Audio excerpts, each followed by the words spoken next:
computer's a little sluggish. I didn't quite know how to look at the values in the histogram. I'm not a big camera raw user. So I was going to ask Chris for help with that later today. I basically can see I don't have any clipping on either end. Maybe we should talk about it right now, actually. Yeah, we can talk about that now. That'd be good. Is there somebody that can show me how to find the number values on the histogram? And I think camera raw is, I think, where they look at the images. Yeah. You want to take that, Chuck? Yeah, if you look at any image in camera raw and you look at the histogram, you'll see an RGB with some numbers by it as you move around. Those are the values that they're talking about.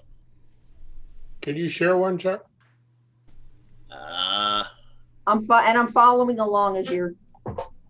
Yeah, let me find I want to do a non-Sherman image to share. Let me see if I can find one. There you go. Because we don't want to give everything away. Well, you're no fun.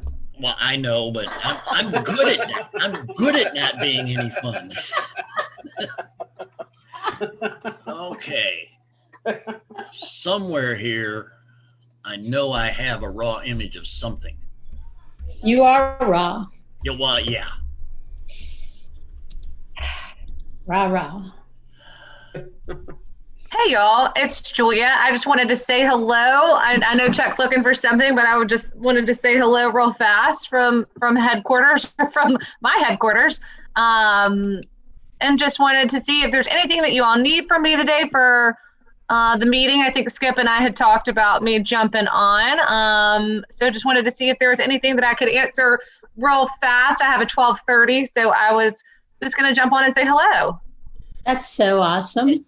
I'm glad you're here. Bye, Julia. We got a 2 o'clock too, Julia. That's I got a 12:30 and then a 2, so I'm trying to time it out here. Thank you for stopping by. I appreciate it. Sure. It's nice. Is there anything that I can help answer, or is everybody recuperated from Imaging USA? Still watching the seminars. Yeah, we're still in it. I know. Yeah, you still have time. For all you candidates out there who are seeing Julia for the first time potentially, just know that she is there for us, and she's been super responsive for whenever we've got questions. She's your ally, and she rocks. She's awesome. And Odessa. And I will pop our information into that chat box so that any candidates out there have it, and feel free to reach out to us at any time. I'll put my email. I'm the director of certification. I'll put Odessa's email, who's the certification coordinator, and then our generic CPP mailbox. So if you need to get in touch with us, we're happy to chat. Awesome. Thank you very much for coming by, Julia. We appreciate it. Yeah, so good to see everybody. Yeah. It's Okay. awesome. Can everybody see the picture that I put up now? It's Mrs. Potts. Yes. Anybody have any questions for Julia? I know she's a busy lady. She brought us grab Got a lunch lot of before we all meetings get together today, again. so I think the questions probably would be more appropriate for the afternoon meeting, the 2 o'clock meeting. I'm talking about the candidates, though, if they have any questions, concerns with the program. Yeah, it's been fine so far. I have no complaints. good deal. JR's getting ready to take the test. Yeah, We're I'm taking it excited about Sunday. that. That's awesome. That's awesome. Well, I will put all that contact in the chat. So if something does come up, just shoot us an email. All right. Well, Thanks, that's what we love Julia. her too. Thank you, Julia. Thank you. Yeah. Chuck, how long did it take you to get in all that makeup? It took a bit. Yeah. Now, Cheryl, as I move the cursor around on this picture, up in the histogram up here, you will see the RGB values change. I see that. And that's the RGB. Now, obviously not in this picture that you're Right. for submit. And the only thing I can tell you that we can tell you about where they're looking, and this is something that Julia has put out so I know it's nothing that I'm not supposed to give out. The highlights are in the aspects of the styrofoam ball. Okay. The midtones are in the aspects of the crayons. Oh, sorry. And the shadows are in the aspects of the Sharpie. Now you have to figure out, exactly in those areas to find your highlights, midtones, and shadows. But the way you read them is, like I said, you get your cursor in that area and the RGB values will pop up in the histogram, and you'll be able to read them up there. Let's go, Sam. Thank you so much. I mean, I see it on my image. I just didn't understand I was supposed to put the cursor over the image itself. I was floating in the histogram part. Thank you. Yeah, you put your cursor over the areas that you're looking for, and it'll show you. And all three, the red, the green, and the blue, all have to be within that range. Okay.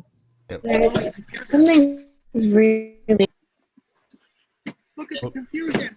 Somebody's breaking out.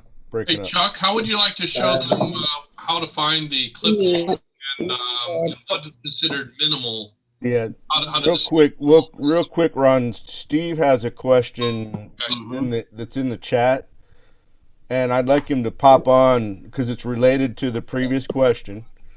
I'd like him to pop on and clarify what he's asking. Pop on? Well, okay, sure. The pixel values between 0 and 4 and 251 and 255, those represent clipping values for the shadows and highlights. Yes. What is the acceptable, just a minute, please. What is the acceptable number? You know, how many of those pixels are acceptable outside, I mean, in that range, and also the percentage of that range for the CPP image. That's information we don't have. All they will tell us is minimal clipping. All right. So it's not one pixel out of line that would cause you to fail, right? No, it's not. Mine, in the shadows, I had a lot of blue dots. Wasn't a solid line, but there was quite a few blue dots. How many, Chuck? I don't know. I can't count that high. I ran out of fingers. You can do it. You can do it easily in Adobe Raw if you know how to read the histogram. Yeah, but I mean, you can see them. If there are some blue dots, that's acceptable. That would be considered minimal. That doesn't make any sense to me. Sorry. Well, I can't. Some doesn't. Some is not a scientific value. Yeah. So if I could put in there, when you're looking at clipping and you see separate dots and they're tiny, like not connected, that's more noise. And if you see areas where the dots join up, now you've got an area where there should be detail, but you won't get it because it's lost at one end of the histogram. So it's not a case so much of how many dots, but are they making shapes that mean you're losing information? A shape represents a feature in the image, which is now too dark to see, and a dot just represents noise. So, John, thank you very much for saying that and answer. I appreciate your knowledge. And so what I'm asking specifically is the guidelines that were given to us for the CPP image submission.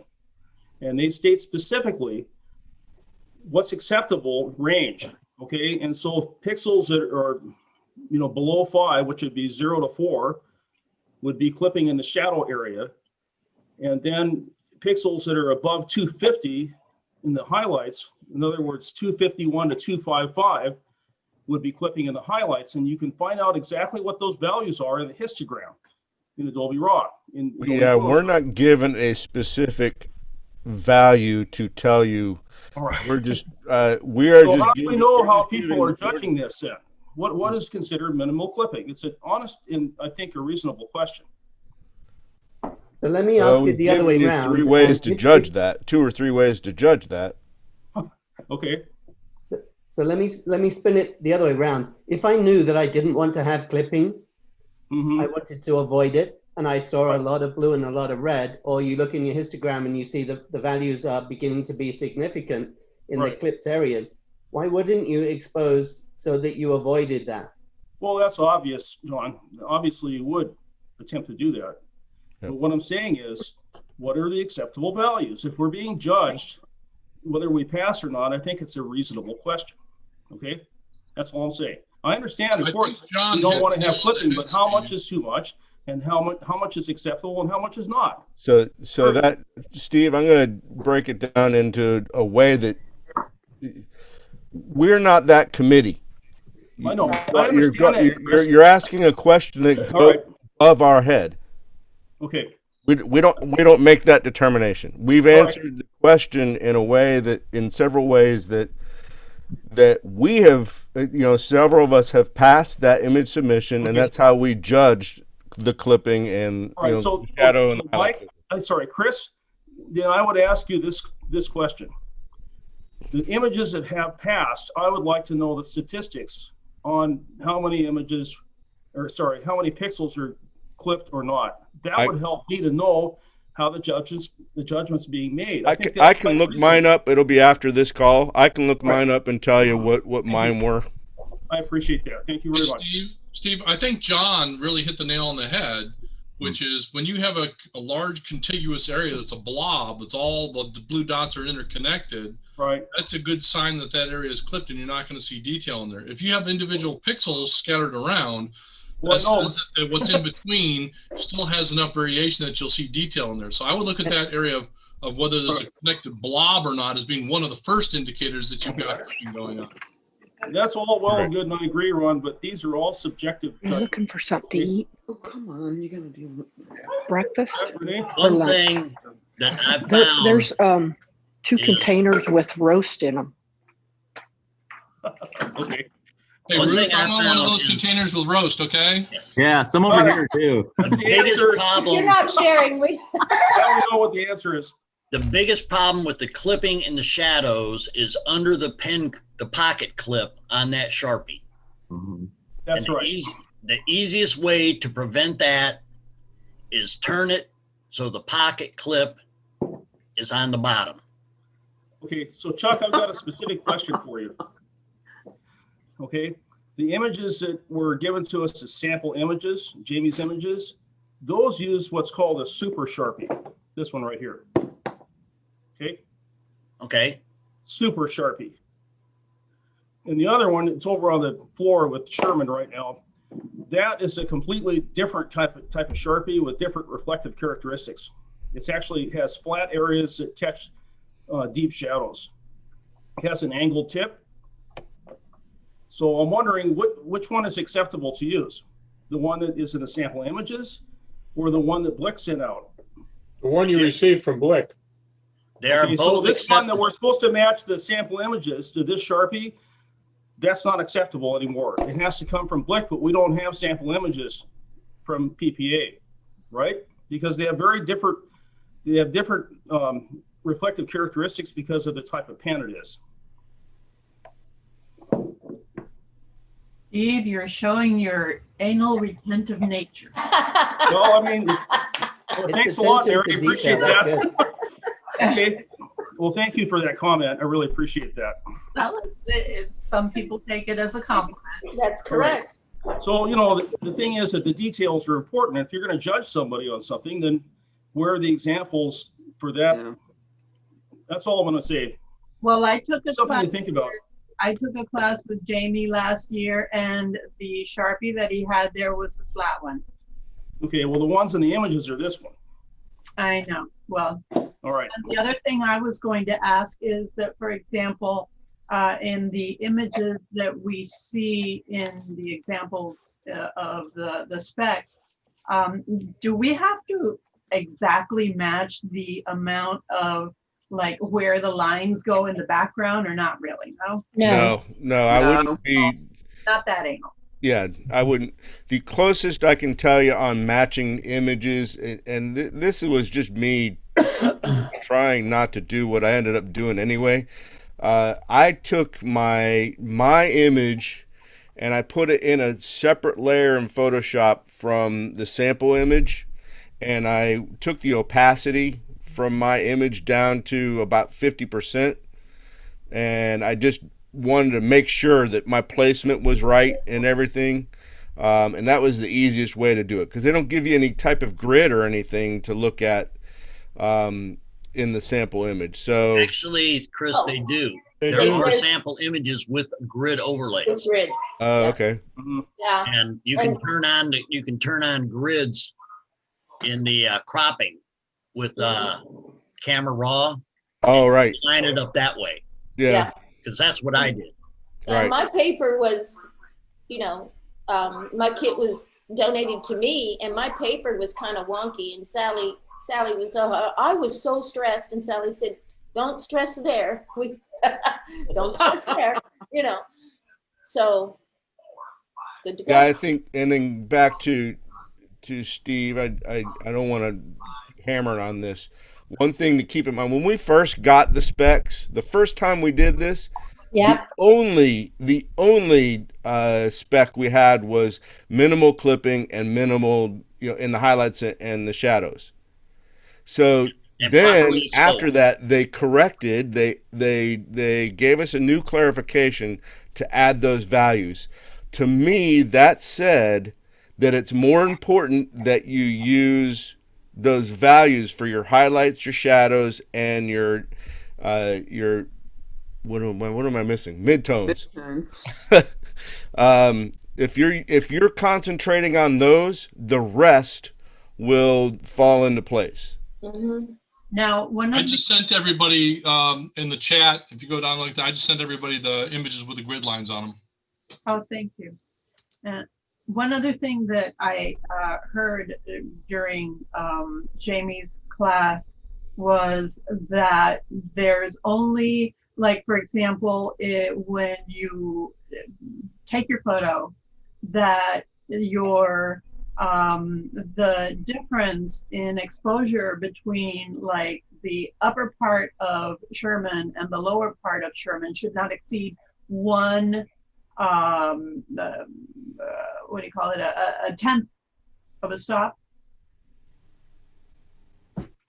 And so do you all check that when you are looking at the images like that we submit to you? Well, and what you're held to is what's in the technical evaluation sheet. That's the criteria. That checklist, this checklist, from what I've been told by Julia and Odessa, that is what they're using to evaluate. If it's not on there, because I asked specifically, how are they measuring the light ratio between the main and the fill? Okay. And the answer was they're not. Okay. All they're wanting to see is that you have a direction of light, and you can tell that the fill is not as bright as the main, because the shadow behind is much softer. Okay. So they're not actually, there's no way they're saying, okay, you've got that 1.5 stop difference. They don't measure that. Okay. If it's not on that checklist, they are not measuring it. Now, if you don't have a contrast ratio at all, then obviously you're not getting anywhere near what your final goal is. So, but Right. I think they're not micro analyzing it. Yeah, because the people who are judging it are not photographers. If your ratios were off, you would not be able to hit your highlight and your shadow values. Right. Now, one thing I saw recently in a set of images was if you look at the shadows cast on the floor from the tips of the crayons, that is an indicator of how soft that main light is.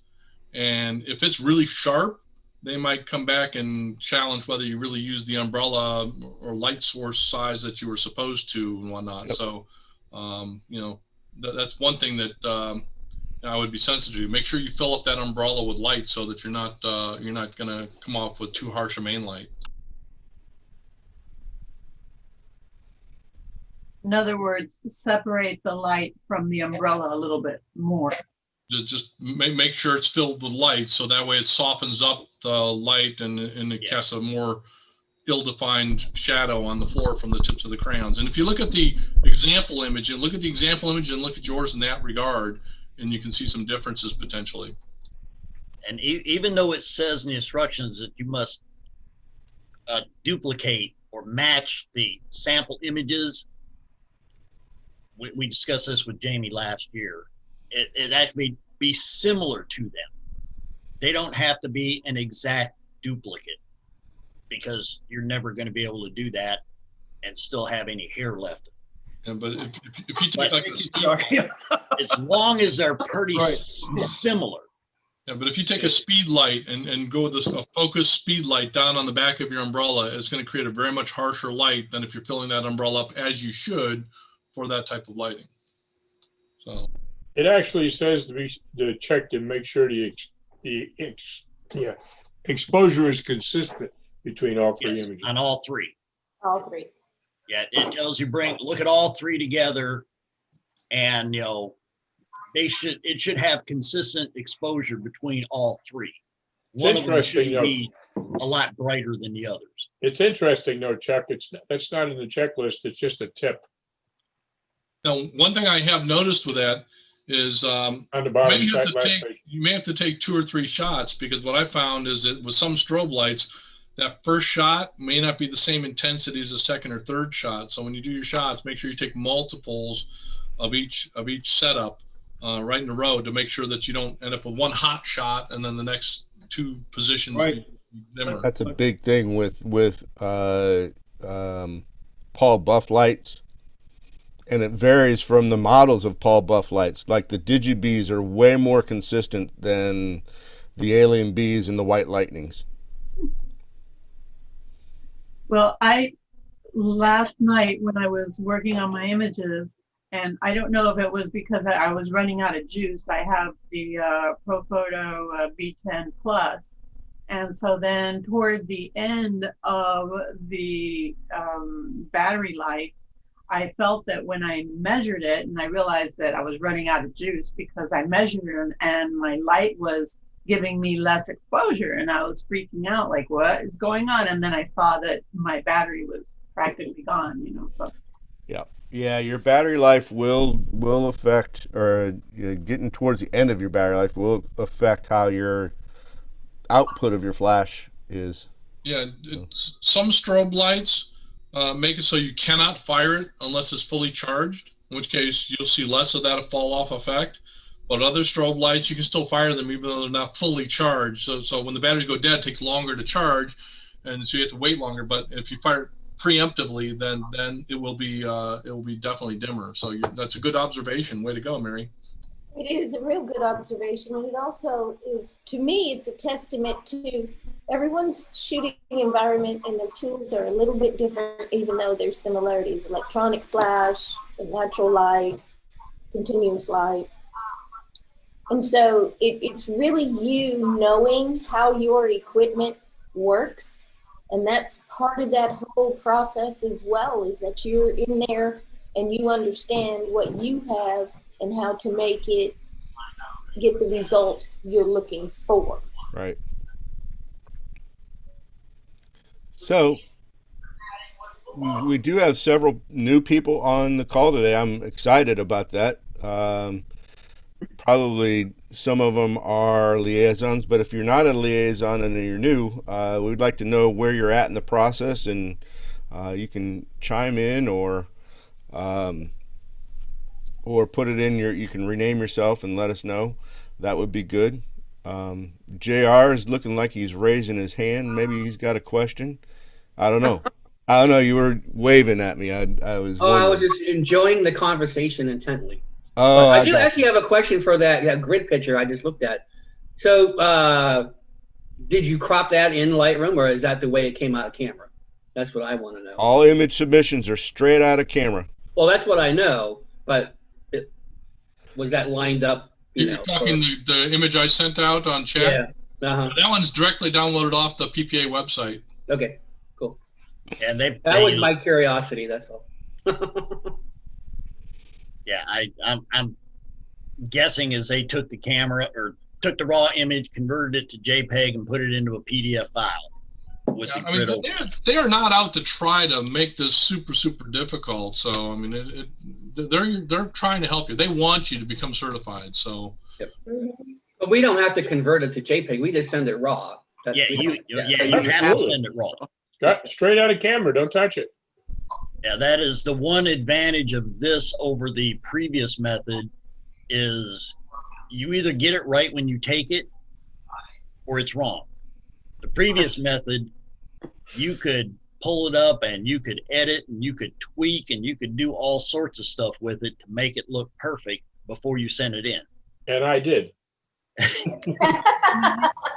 I am just realizing You're a now, nerd. so I felt that I took a couple of shots that were on, that I forgot to modify the resolution so that it's not super high, but that it's a raw lowest. Yeah, they want the smallest raw image your camera can take. But if your camera, some cameras, they only have one size raw image. And if it's huge, then that's what you send in. I'll have to check and see, but mine has huge images, so. Yeah, they won't reject it because it's a big raw file. They just prefer that you send it in the smallest raw file your camera can take. They're trying to conserve their server space. Yeah. So do you think? That's the only reason they're asking for compressed raw.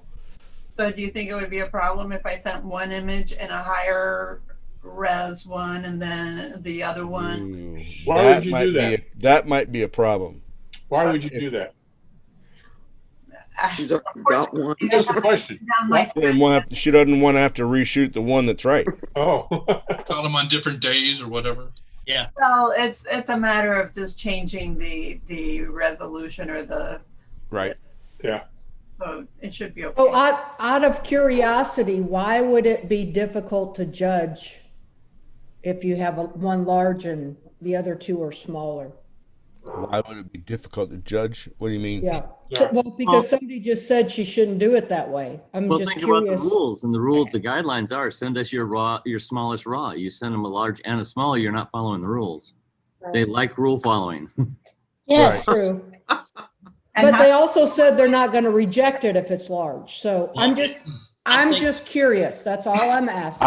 I would suggest in Mary's situation, I would suggest having all three images the same resolution. Okay. That's what we're saying. My question wasn't against you, Mary. I was just wondering why it's a different resolution. You changed the camera before you shot the third image?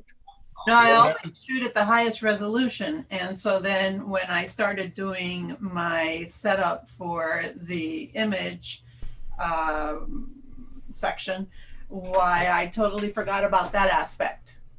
I guess I didn't read the instructions completely before I jumped in. So all three of them are the same resolution, or they're No, I've not? only done one image and I haven't torn that down yet. I still have it up. And so I will be able to lower the resolution fine. Okay. I understand now. I just wondered why all of a sudden one of them was different, that's all. Well, I was being lazy. Okay. I'd just like to point out something that Mary just said, I believe, which is when she's doing her technical image submissions, she's allowed time for the space to be set up from day to day, because you might find that after you've taken all your shots and you come back to the computer that you find some gotcha that she just did and you need to go back. So it's the kind of thing where I think most people that have taken it probably have taken at least a day or maybe longer to tweak and consider and check the checklist. And so make sure you've got time to leave your setup so it's undisturbed and you can go back and just shoot another almost identical image. Yeah, that is a good idea if you have that luxury. Unfortunately, I didn't have that luxury because I had to set up my stuff in the dining room, and once I took the pictures, I had to tear it all down. Well, there's takeout. There's always takeout, picnics. That's right. I was just wondering, do you didn't want to go 2 or 3 days without eating? Well, yeah, I could eat in the kitchen, but the dog kept jumping over the blockage I had going into the dining room. Oh. My cat kept wanting to play with the ball. I found find the myself ball shooting like within the same somewhere else in the basement. Any of you candidates out there got any other questions? Yeah, Monique is new to the whole process. Rick is Hi, new. Monique. And I just asked her in the chat if she had declared her candidacy yet. Have you declared yet? Not yet. Okay. plan Not to yet. do it this week? Not yet. I'm going to do it this week though. Yeah. We always just kind of, because we know the process, we kind of recommend that you declare like right before you're ready to take the test, because you can do everything to prepare for the test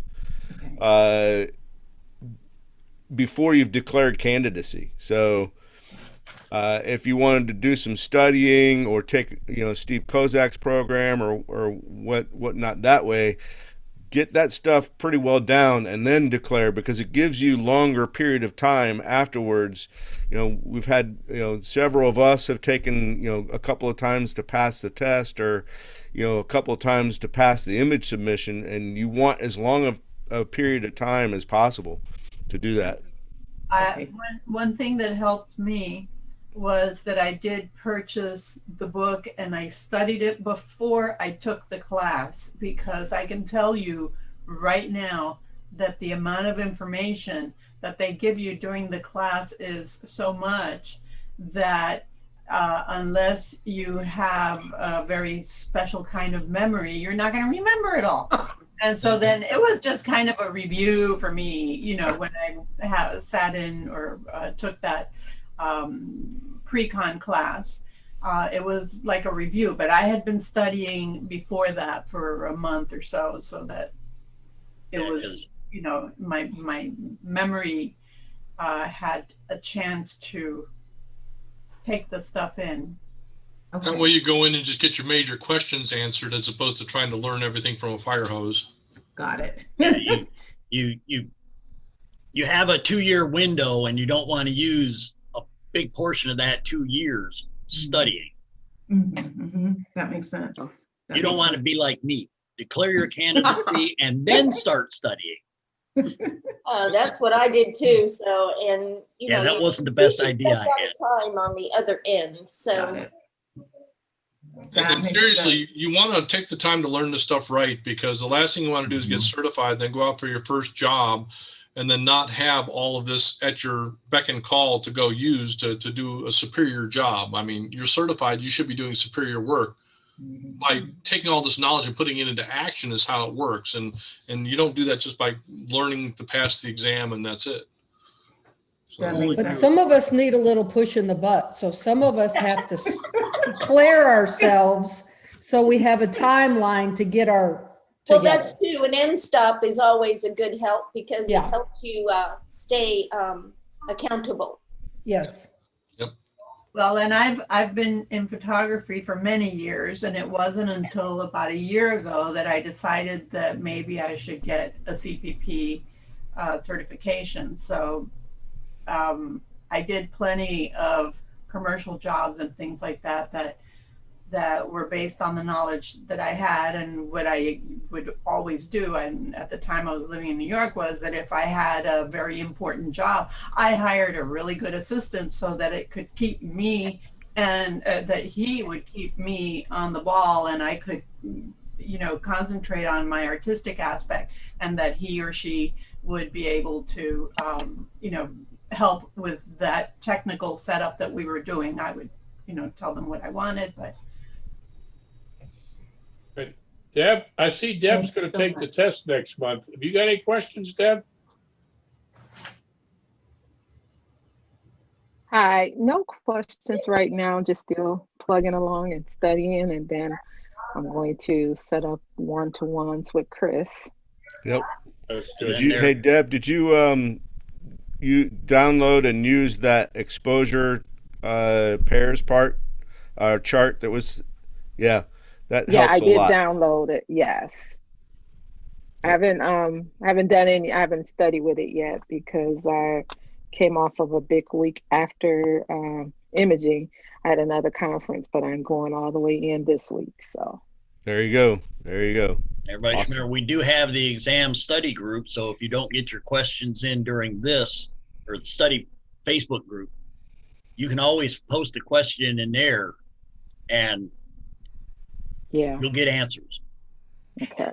Hopefully the correct ones. Deb, if you haven't thought about it, on that page Chuck was just referring to, there's a post early on that talks about test taking strategies for multiple choice exams. definitely look at that, because it may not be your knowledge or lack of knowledge that would cause you to fail as much as, just not knowing how to manage time and manage the questions in the format they're coming. So Right. look at that for sure as well. And where is that located? Chuck, do you have the Okay. hyperlink we can email to everybody? I'll put it in the chat in just a moment here. There you go. Okay. Thank you. I can say from having taken the exam recently that I saw a lot of, well, not a lot, but there were several questions that I had never seen in any of the study things that I had looked at. And so they were kind of a surprise, maybe because of how they were phrased or something, but they really were different. And they kind of caught me a little, oh no, I passed and I did okay. I did fine for myself, but it was just like I hadn't seen those questions before at all. That's why you want to study for concepts and understanding versus the questions. Exactly. Yeah. Yep. I was just going to mention that. Sorry, too, say Mary. that again. Say that again. That's why you want to study to understand concepts and application versus just trying to, okay, this question is that answer. Don't study for a test, study for understanding. Yeah, It'll make you a stronger, yeah, it'll make you a stronger photographer also. Yeah. So, Mary, the information that you got, though, taking the class, did it help you pass that type of questions?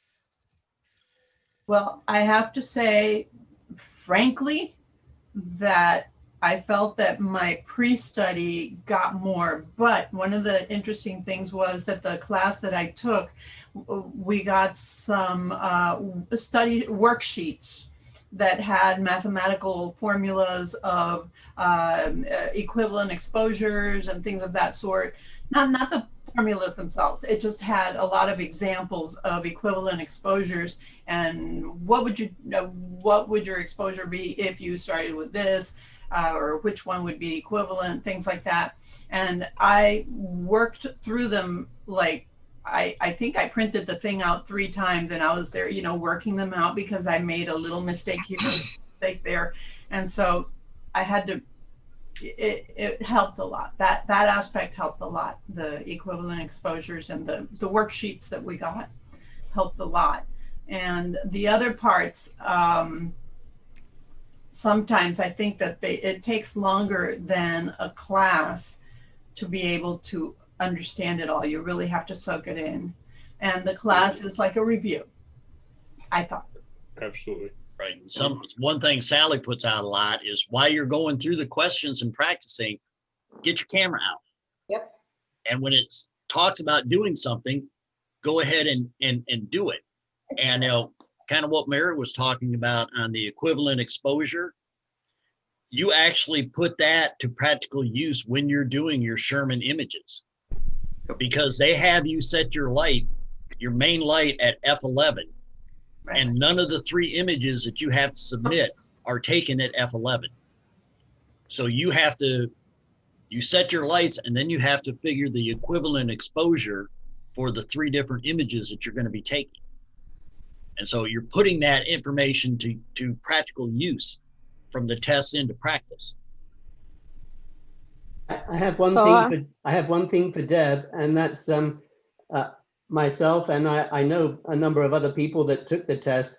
When you come to the test, the first thing we did was write down the stops and exposures and other things, so that when you come to a question, you're not thinking it up in your mind each time. You can refer back to your note which you've written during the test time. So that can help be a clarification and give you a little bit of confidence that you've got them down as well. Just a clarification on just a clarification on that, John, though. You got to be careful. There's a difference between in-person testing and the online testing. If you're online testing, you have to start out with a blank piece of paper. You can't start writing that stuff down before they say go. Right. You can't in person either. At least I couldn't. I had to wait till the clock ticked go. Right. Yeah. Okay. But you can do it when you start, though. Exactly. Right. Right. Yeah. Once you start, you can do it. It's Yeah. kind of an unload. One thing I practiced. Exactly. Right. Take Like the a brain dump. Yep. That's one thing I practiced was I had to practice more than one sheet in which I had my f-stop, my aperture, my ISO, and then I had my Sunny 16 rule, my color, little, wheel.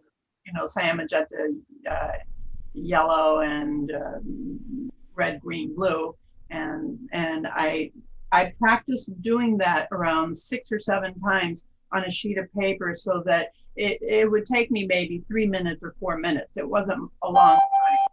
And besides everything, I had more than half an hour after having reviewed my test. After I finished, I had more than half an hour left that I didn't even use. So you have enough time.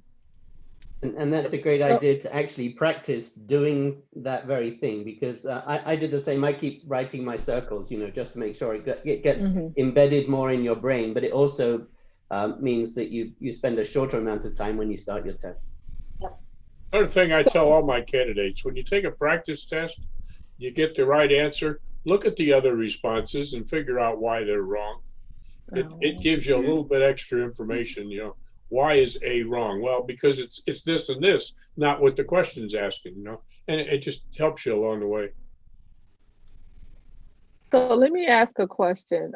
Just how, because I know it has a lot to do with, we're all different when we're taking exams, but I think I'm like on overload. I'm doing the videos and then I'm doing the study guide. How or what's the best practice way to study? Do you just go through your study guide and do it that way, or are you just doing it a combination of video and study guide, or is it just best for you? Debbie, have you identified what type of learner you are? I'm more when I'm going through the study guide and note taking. It seems like I study better if I'm reading and then note taking. You feel like you absorb more of the information then?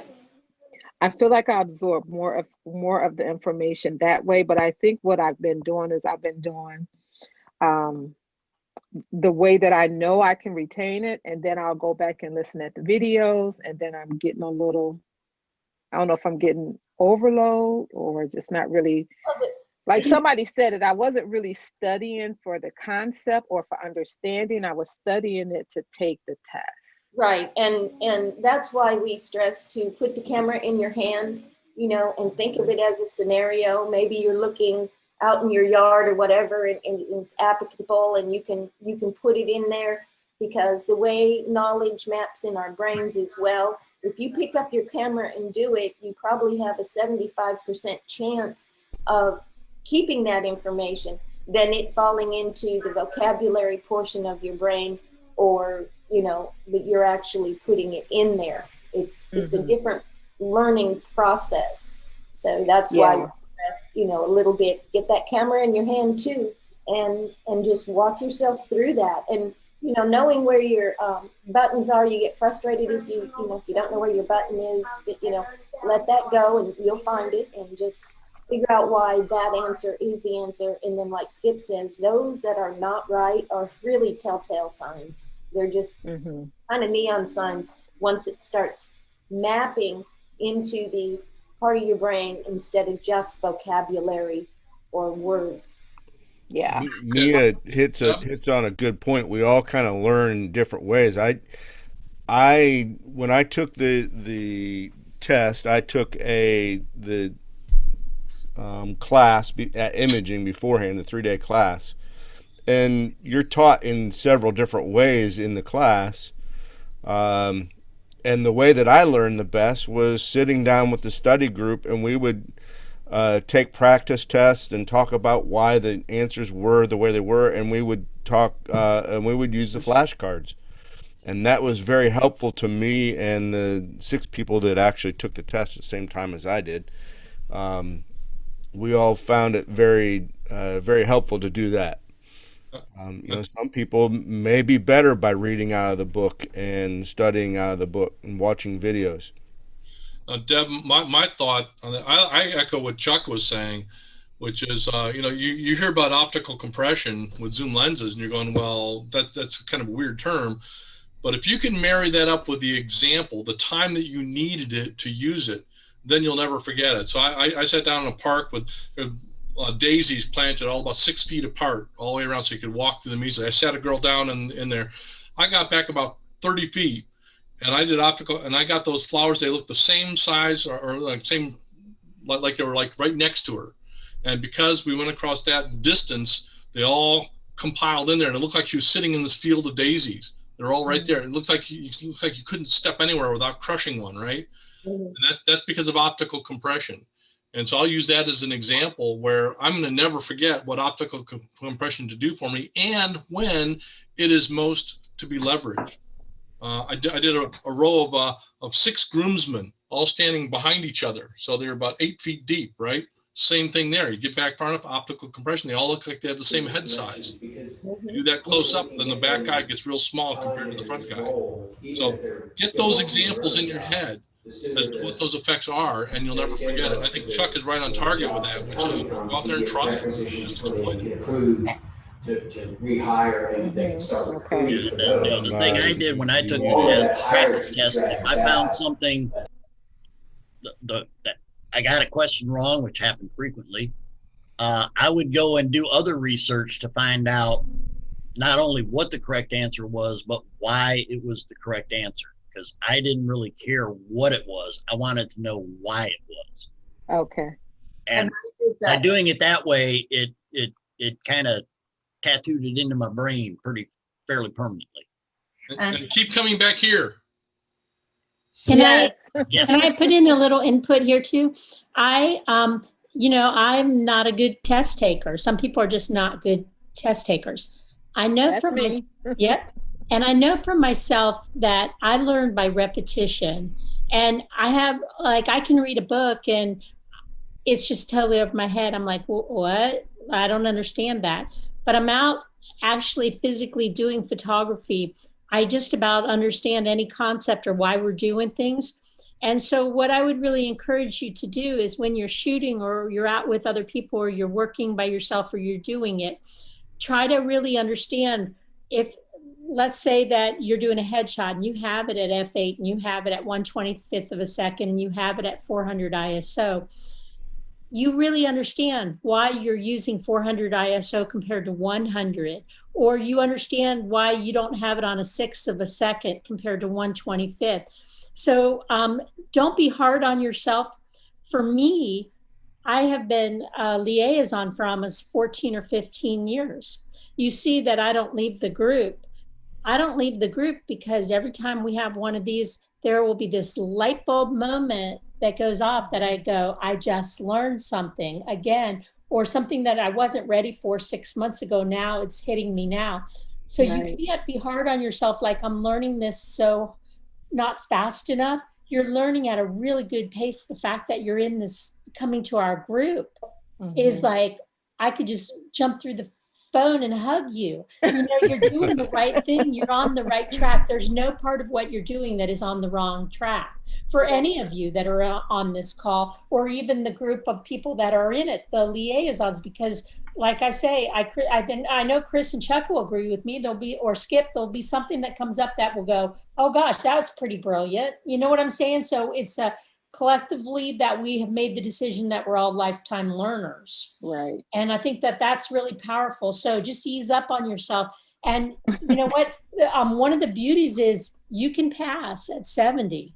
So you don't have to pass at 98. Now, it would be good if your name was Chuck Odom and you got in the 90s, but you can stay in the group and continue to be on this journey, growing and learning with us. So, I see a smile on your face. Yeah, I'm thinking the 70, and I think I got 64. So I was like, OMG, I was just bummed out. So I kind of took a break, and I probably shouldn't have took a break for that long because my time is we did get an extension, but my time is creeping down. Or we're going to help you get there. And you know what I'm saying? And maybe part of the reason you got a low score is you're just scared of taking tests. You know, I tense up. I'm like, I really like freeze up when I get the paper in my hand. I'm like, I just freeze up and I just get sweaty and just think about it. When you're photographing something that you really like, do you tense up? No. Okay, so you just got to take that test like you're doing a test, but it's not a test, it's a photo shoot. Like, what would you do if you were on the photo shoot? And then just let it calm down a little, and then you'll do really good on the test. Yeah. Well, I must say, coming to this group, I've been, maybe 6 weeks or so, and I'm really feeling more confident that it's just not me by myself. So the study group definitely helps, because when I get off, I kind of use Tuesday as my study day. So, and I have other days too, but as soon as I leave the group, I'm kind of like going over some stuff on what we were all just talking about, or just making it a habit. I did pick my camera up the last 2 weeks and studying with my camera, so that's helping. Great. You know, we're all here for you, Deb. I know you're working with Chris. I appreciate you all. The rest of us are here for you too. Yeah. Now, once you pass the test next month when you take it, then you got to get ready for the image submission. And we also are here to help with that. You'll see Chris and I, and probably some others, after you do it, before the next image submission, we will publish days and times when we're available to go on Zoom and review your images with you using that checklist to help you. Okay. We're not really going to tell you that your images are good and going to pass, but we're going to let you give yourself the confidence that you've done it right and it will pass. Okay. And this group has been doing that. We did it last fall. We're doing it now. We got Mary scheduled for next month, February 8th. And anybody who's ready, you'll see it on there. I'll keep bumping it up. And we've actually had a pretty good track record of the people we've helped passing and becoming CPPs. Very good track record. Okay. Deb, that's good. What study guide are you using? Kozak's. Actually, I have both of them. That's very good. And the good thing about it is that he does have the tests that you can take. And those are very helpful. And although I think that was like super helpful. And one of the things that I did was, like Chuck was mentioning, was that after I started studying and I took notes, but it got to a point where I said, this is like 200 pages worth. It's all pretty overwhelming. And so then I decided to go to the tests, and then I started going, question by question. And then when there was a question that I didn't know, I would do research about it and read up on it and understand what it was all about. And then I would go back to the next question. And, if there were questions that I knew, I did okay. But if there were questions I didn't, I would do the research. But also there are times in which at one moment you get a question right, and then the next moment you have a doubt. What was that answer? So it's good to repeat. And I found my method is I practice tests until I'm scoring 100, the 90s on the practice test before I take the real one. Me too. Because I found if I can score high on the practice test, then I will pass the real test. Probably not as high as I was on the practice test, but I'll pass it. The other thing I did when I went through the tests is, after I looked at what I didn't pass, then I put those into categories. Is it about is it about the measurement of f-stops and shutter speeds when I'm changing? Is it about bounce flash? Is it about the colors, whether it's red, blue, green, changing that kind of stuff? And so if you categorize those, sometimes I learned that there's a whole category that I needed more information. So then I could go back to the book or study group or something and read more about that information. So you kind of get a whole group of information instead of just one question. Right. My weakest part is lighting. I have no clue about, I mean, I won't say I have no clue because I'm learning. But lighting is the biggest. I'm like, it just goes way over my head. And the equivalent exposures. And I know that has to do with lighting. So that's the part on each exam that I didn't pass was my lowest one was my lighting. Yeah. There was a question that came from the practice test that came up on the Facebook page this week. Chuck and I both responded to it. Yeah. And I hadn't seen it come up in that way before, where it was combining both equivalent exposures and your what am I trying to think of? Inverse square of light. Yeah, that's it. Every now and then I get that brain block. So yeah, the inverse square law was all combined in the same question, and you had to do the math for both. And it was an interesting question. I hadn't seen both combined before. Was that to figure out the ratio or what? Well, what it was is the question was, you've got your lights at full power, 10 feet from the subject, and it measures it was F11, I think. And now you move your light 5 feet from the subject. How much power do you have to reduce your light to have it F8? Well, it's 4 times the amount of light. I actually think it was 10 feet, if I remember. It started at 10 feet and then went to 5. And they moved it back to 20. That's 4. Yeah, that's what it was. 4 times more light. That's 2 stops. 3, actually. 3? Yeah, because you have to bring it down to F8. Yep. 2 stops would bring it back to the F16 or F11, but it wanted you to get it at F8. So you want your light at half power, quarter power, 1/8 power, or 1/16 power. Mm-hmm. And the answer was 1/8 power, because that gives you 3 stops back. Right. But where the individual, I don't know if he's here or not, because I don't want to talk bad about it, is the mistake, which I've made before too, is thinking, okay, I have that half the distance at where I've gone up 1 stop of light, doubled it, and it's half the distance, 2 stops, and that's where the individual was having his problem.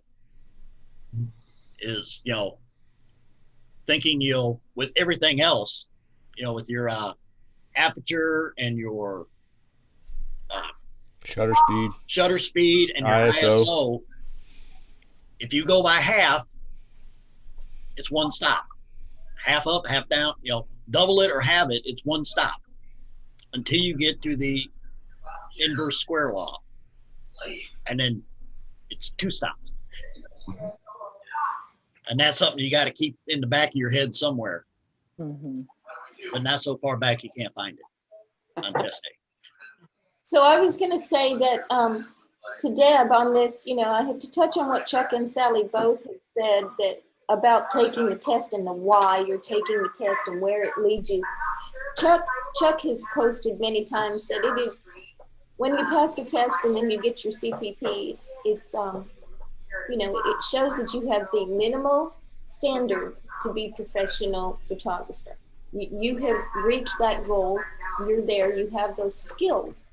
And I like in that too, you've graduated from high school. It doesn't matter if you're valedictorian or if you're last in your class, you still graduated from high school. You've done it, but your learning is never over. Because you're going to get that first job and you're going to put yourself into this, and maybe you do a career shift, and now you've got some more stuff to learn. And now they take tests for every position in the world, so you have to pass a test to get to be a grocery clerk. Right. It's a constant go. You've reached, now you're on the diving board, Mm-hmm. and you're good. Yes. The guy who just passed his boards in medical school, he's a doctor. You cannot. But he's still got a long way to go. Yeah. Right. You cannot put, it's not like all your eggs in one basket. If I don't pass, it's the end of the world, because it's not. It's the beginning of something different. Yeah. And that's kind of how I came into it, because when I started wanting, to be a photographer, even though it was always a hobby, but when I started getting into it professionally, this is why I got into, wanting to pass the CPP, because I don't want to just go out and guess and just take a picture. I want to know the whys and the hows and the whats. So that's why I started this journey of CPP, and I'm not going to stop until I pass it, even if I have to redo it up again. Yeah, but we're not going to let you stop. Did you hear what I said? I said, have her come work for me for 6 months. She'll learn the why. Oh, Yes. yeah. I guarantee you work for Sally for 6 months, you will pass it just to get her off your back. That used to be more of a common practice than it is these days, where photographers would do internships with other photographers, and we don't do that as much anymore. I think we should. Yeah, I think it'd be good. That is what I did. Well, when I declared, I started helping Sally every chance I had, and she pushed me and questioned me about everything that we did. I couldn't set up a tripod without answering a question for her. But it was a big help. I would not be a CPP today if it wasn't for Sally. Did he have a lot of trouble with that, Sally, setting up tripods? Oh, man. Well, what was really hard is when, the first year he was like, yes, ma'am, yes, ma'am, yes, ma'am. And then after the first year, he looks at me and goes, no. Well, yeah, plus you have to understand, you have to learn a new language. You have to learn Sally. That's she true says, too. lower the light. It could be, she may be meaning physically bring it down or reduce the power. You don't know. Well, I guess for me, if watching Steve's videos, is one video in the lighting section where he goes, oh, I have people come up to me all the time and say, oh, I'm a natural light photographer. And he looks at them and goes, yeah, I can tell. and that just makes me because that is not what I want to be. I mean, obviously natural light has its place, right? But it's and there are probably, out of the 40,000 photographers in my town, 3,992 of them are natural light photographers.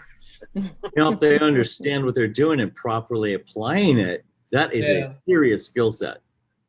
Yep. Yes, it is. Yes, it is. Even heart surgeons use knives to cut their steak. I mean, come on. I like that.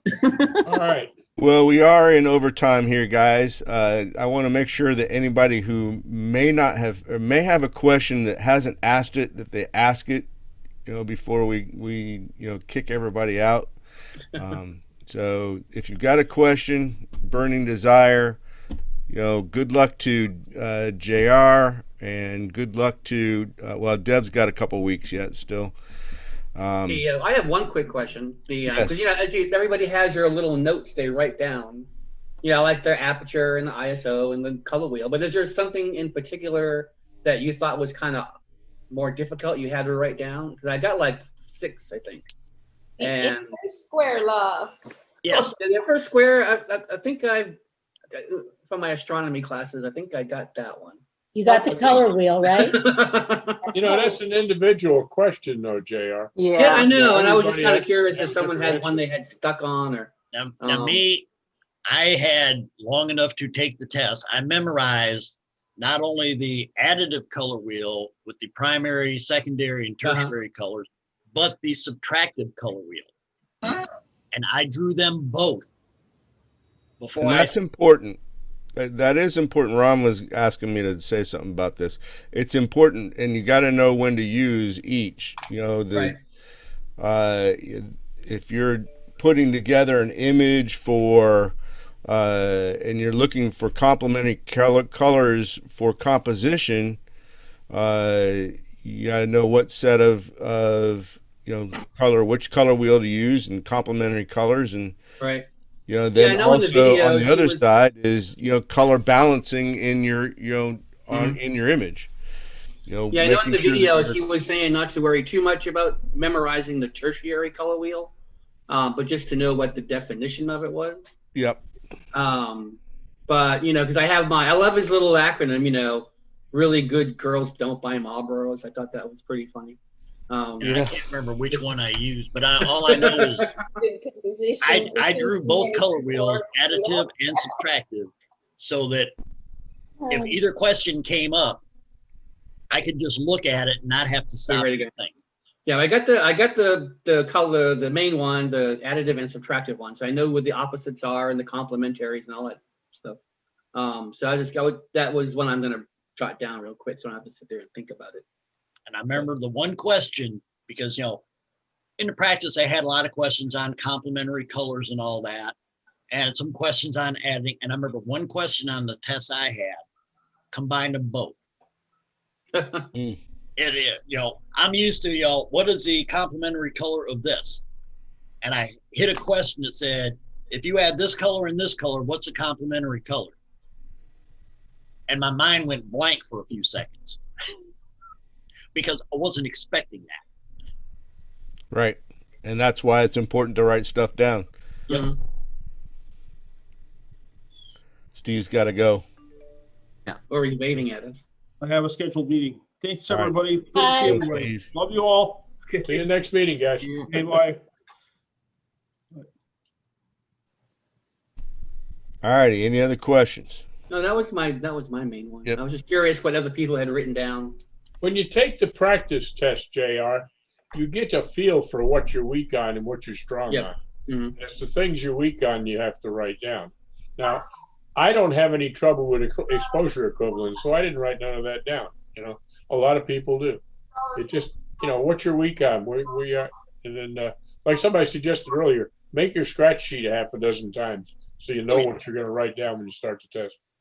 I did that on the practice test. Before I took a practice test, I would write out my cheat sheet. Then I would take it. And then I would throw the sheet away and rewrite it again for the next time I took the practice test. You just practicing the entire process, mind dumping, getting it all. Somebody's holding up a cheat sheet. I saw Mary's cheat sheet there. Mary. Walk yourself through the process as well. Maybe the last week or so, kind of really every day get in there. Carrie. I found that it was important, for example, and these are things that were important, and that is that, for example, and this was like a little idea that I got Sunny 16 down. I got the color wheel. That put a big circle in the most open f-stop, and then a tiny circle in the smallest f-stop, and then like over here, the reason I'm starting at 6400 is because that's the most open. So all of this side was the most open, and then the other side was the most closed. That's a really good idea. That's wow.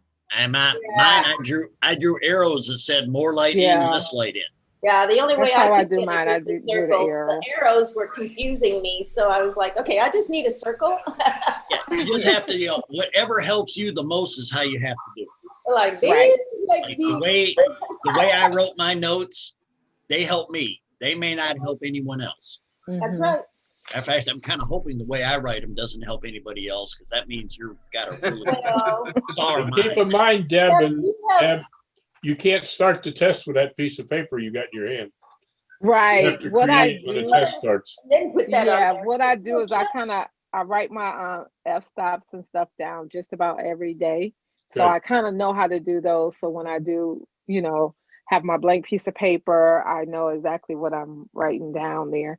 But somebody made a good point, because I have this, but some of the stuff that I have on here, I know it. So I'm going to just start writing down the stuff that I'm getting stuck on and write that on mine. Yeah. I would still write down even, the stuff especially if you're not a good test taker. Right. Because when it comes time for that test, the stuff may go flying out the window. Yeah, that's true. Because I know the color wheel, but I still write it down. Because, like I knew the equivalent exposure. I knew the f-stops. I knew the apertures. I knew the ISOs. But I wrote it down anyway. You'll write it down. Mainly because during the test, I didn't want to stop and think about it. I just wanted to look, okay, here. Got it. Right. And it also helps when you're taking in person, if you can drive the person proctoring the test nuts. You know what? I want to say one last thing too, because I just thought about this. Me and you, girl, it's like we keep on saying we're bad test takers. Every time we say that, we're reinforcing that in our brain. So what we have to say is we are studying to be better test takers. Yeah, we're studying to be better test Absolutely. takers. Positive reinforcement. Yep, Yeah. Right. Was there a link to how to take that multiple choice question? Was there a link to an article on that somewhere? It's a comment somewhere in the which one is it? The exam study group. I think Ron has posted it in there a couple times. Yep. That So you led may us have to the group. Go down through the post to find it. But I haven't taken an exam in 20 years, so it's kind of crazy. I appreciate that one. Yeah, you no longer have to write on the back of the shovel with a piece of coal. And I don't think the questions on the exam are meant to be super deceptive, but they are meant to confirm that you have a good command of different aspects, for sure. Right. Good point, Ron. And to make sure you know what you're talking about. So yeah, they're not trying to trip you up on any of the questions. They're just wanting to make sure that you know it. And no triple negative questions. Doing a lucky guess. I think the new 50 question too on the PPA with page references is probably a bigger help than it even, another additional resource to see if you're on track, Right. Yeah, I got that. We had that 2 weeks ago, so I did print that down. Pull that down. Well, okay, folks, I need to sign off. I have actually several of us have another meeting in a little bit here, and I've got some questions to answer between now and then. So I hope to see you all next week. Good luck to JR, and everybody have a good week. We'll see you next week.